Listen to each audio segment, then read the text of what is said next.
Why did the FTX crash?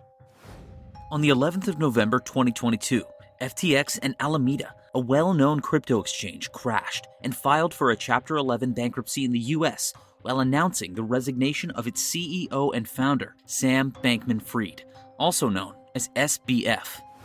But was the FTX crash an accident or a crime masterminded by SBF? Undoubtedly, the crash of FTX has rippled through the industry, considering many renowned names and celebrities promoted the platform. But things went even more downhill for FTX after Binance went back on its deal to save the company. On the 8th of November, Binance, one of the world's largest crypto exchange platforms by trading volume, signed a letter of intent to buy FTX.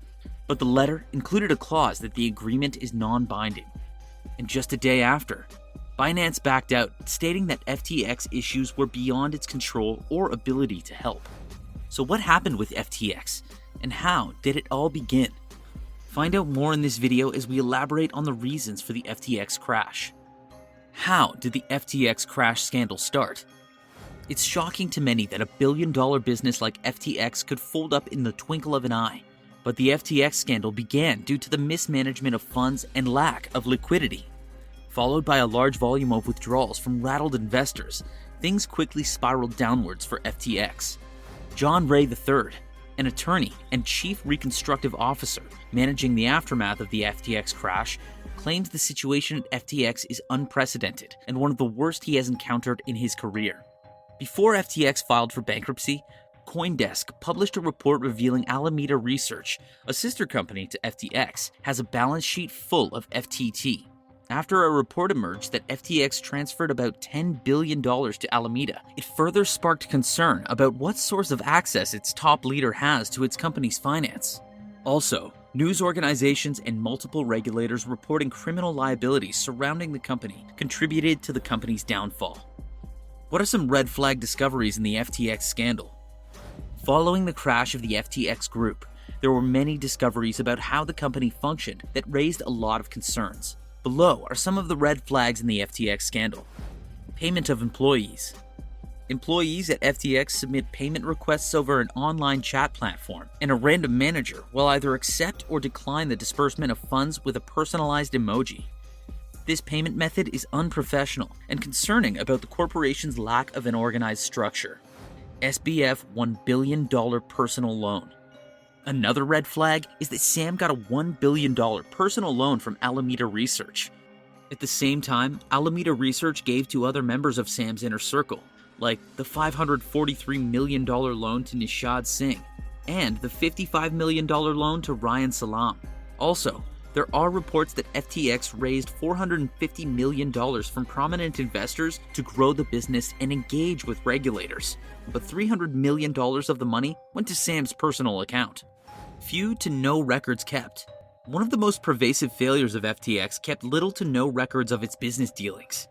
FTX made most business decisions over chats. These messages will automatically delete.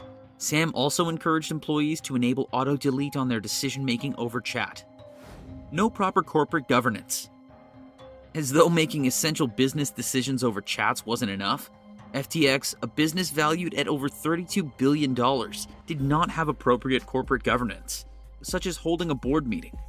Not only did FTX not have board meetings, but neither did many of its subsidiaries, particularly those in the Bahamas and Antigua. Poor cash management.